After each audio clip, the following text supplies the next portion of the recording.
Assalamualaikum warahmatullahi taala wabarakatuh. Welcome back di Nursing Channel. Iya. Oke, Wilujeng Sumping tepang deui ketemu lagi. Pada kesempatan kali ini, video kali ini kita ngomongin terapi titrasi ya. Apa sih terapi titrasinya? Pusingnya sok. Nah, apa coba terapi titrasi?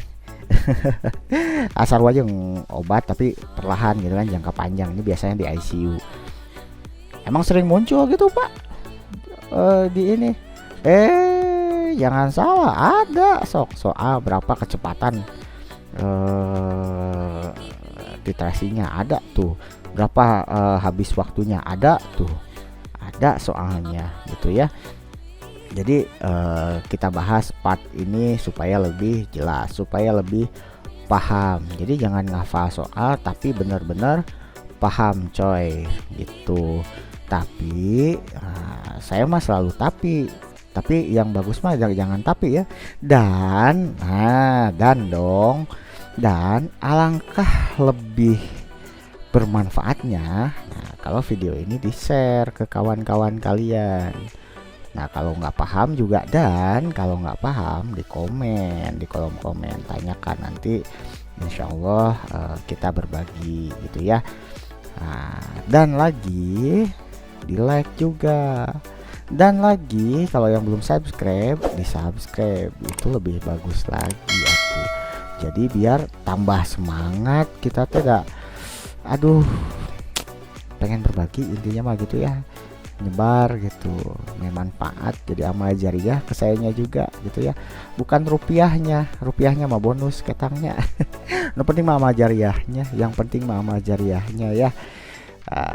Oke, ke kalian juga nanti nyebar atau amalnya kalau di share mah manfaatnya ya. Jadi untuk titrasi, jadi ada tekniknya biasa yang dipakai, bisa pakai infusion pump, bisa pakai syringe pump gitu ya. Jadi ngejaga dia kan. Di video selanjutnya, video sebelumnya kan kita ngomongin tentang bioavailabilitas gitu kan. Nah jadi biar gampang ngelihat perubahannya, kapan nyetop, kapan naikin dosis, kapan ininya enak. Kalau pakai ini terukur gitu ya pemberiannya tuh. Kenapa sih harus dikasih obatnya pakai titrasi gitu ya, secara perlahan gitu ya, terukur, supaya si obat atau cairan yang mau kita kasih ya, ini jenis-jenis obat apa aja, jenis obat atau cairan yang perlu ketepatan pemberian dosisnya, jadi harus presisi. Nah, jadi pakai teknik ini gitu ya. Kalau nggak pakai syringe pump, infusion pump itu ya. Alatnya ya yang tadi coy ya, gitu dong. Oke lanjutnya, apa saja yang biasa dikasih? Biasanya obat inotropik tuh ya, contohnya apa? Dopamin, dobutamin, noradrenalin. Sering pasti dengar tuh Paskon gitu ya, pasti dengar tuh sering. Amiodaron, atau kadang pada jantung ya, nitrat injeksi gitu ya. Atau kita mau mengkoreksi, biasanya pasien mengalami asidosis atau alkalosis, atau koreksi kalium, kayak gitu ya, koreksi elektrolit KCl MgSO4, nah kayak gitu ya. Nah, atau ngasih antikoagulan seperti heparin, atau obat-obat lain, contoh morfin, menazolam, atau aminopilin. Nah ini biasa di titrasi gitu ya. Itu obat-obat, ini jenis-jenis obatan yang biasa dikasih secara titrasi. Dobupetamin, dopamin, amiodaron ya yang sering gitu ya, yang dikasih gitu ya. Vaskon serta dosisnya ya. Ini saya nggak terangkan ini karena nanti diterangkan di slide-slide selanjutnya tentang bagaimana langsung ngasih cara penghitungan kecepatannya ya. Ini saya terangkan yang obat-obat sering dikasih tadi sudah ya, heparin intraunit ya, aminopilin itu sering dikasih secara titrasi, morfin miligram per jam, midazolam Itu biasa miligram per jam juga dosisnya, sediaannya biasanya 5 miligram per 5 mili, tergantung ya, tergantung nanti lihat Kedocard ya. Nah, peralatan apa aja sih yang digunakan? Ya pastinya syringe pump atau infusion pump gitu ya kalau untuk cairan, jenis cairannya. Kalau untuk syringe pump biasanya Spuit 50 cc atau kadang Spuit 25 cc yang dipakai. Kemudian three way stopcock. Aduh, saya lupa. Harusnya saya tampilkan di sini gambar three way. Kalau nggak tahu cari di googling ya, di image ya three way gimana. Kemudian extension tube sama nih, saya lupa ini kan gambarnya, harusnya ada. Label untuk ini obat gitu ya, apa namanya, di siring, apa namanya, di siringnya, apa di spuitnya, jadi biar tahu gitu itu obat apa yang sedang diberikan. Jalur infusnya tentu kalkulator ya, kalau sudah gak usah pakai kalkulator lagi gitu kan, udah di luar kepala hitung-hitungannya, gak usah pakai kalkulator lagi gitu ya. Kemudian persiapannya apa saja, kalau pasiennya sadar ya kasih tahu pasiennya akan dikasih obat apa, kalau nggak sadar ya kasih tahu keluarganya gitu ya.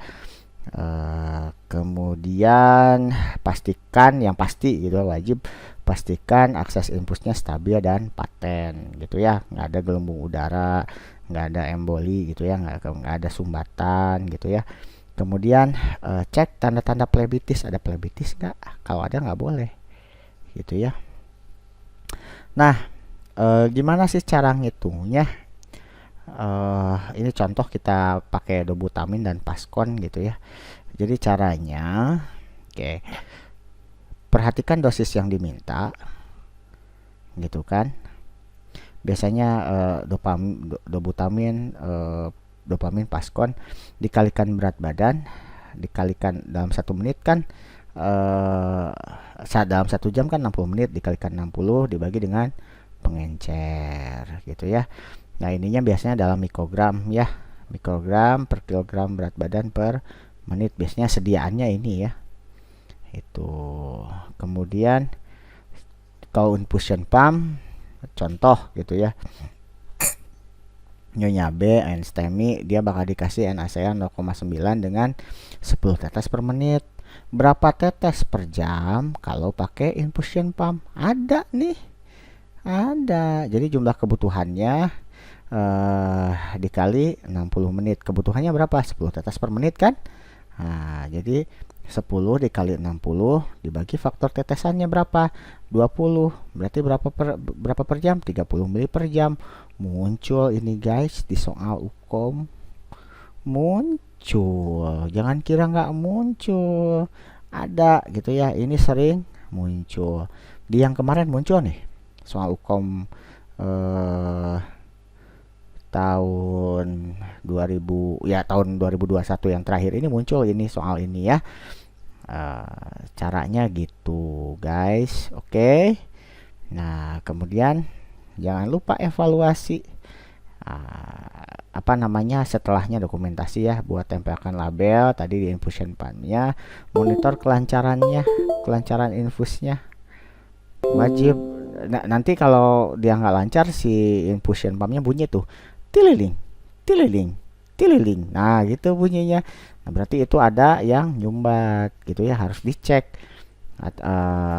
Infusion pump atau syringe pumpnya itu harus dicek tuh. Kalau nggak lancar dia bunyi alarmnya gitu ya, ada udara atau apa dia bunyi, aman kalau pakai ini.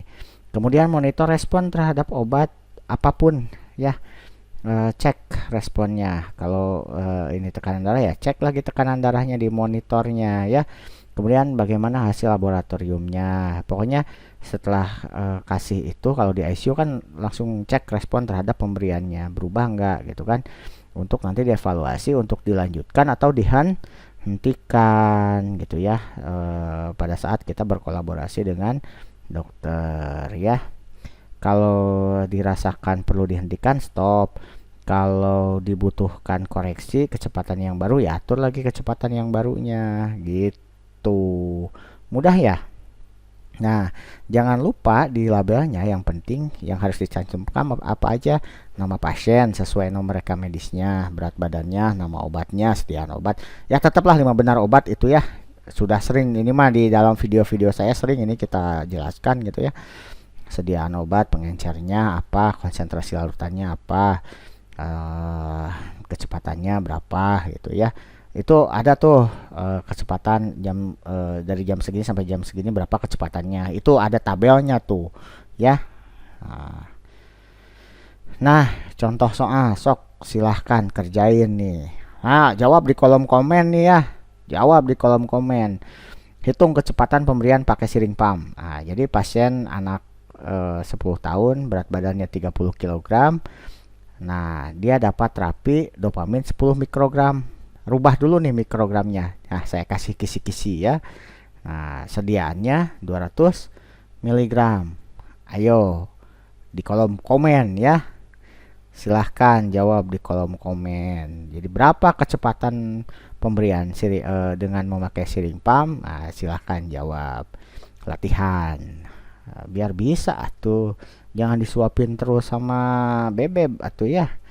Atuh ya. Silahkan ya. Soal nomor 2, nah, silahkan jawab. Berikan Paskon dengan dosis 0,1 mikrogram per kilogram berat badan. Ini berat badannya. Nah, sediaan Paskonnya ini berapa kecepatannya? Nah, silahkan jawab di kolom komen. Latihan 2 cukup ya. Ya, oke. Sudah? Sok silahkan jawab gitu ya. Nah, jangan lupa kalau sudah jawab di kolom komentar. Oke. Sekian dulu dari saya. Jangan lupa di-share biar manfaatnya bisa menyebar ke seantero jagat raya dunia keperawatan gitu ya. Biar sama-sama saling sharing. Jadi kalau saya ada salah pun silahkan di kolom komen. Jadi biar berbagi gitu ya. Nah, namanya juga berbagi. Saya tidak menggurui tapi berbagi, sharing ilmu.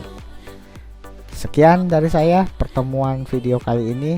Semoga sukses para perawat, maju perawat Indonesia. Oke, salam dari ruang Ukom Nursing Channel.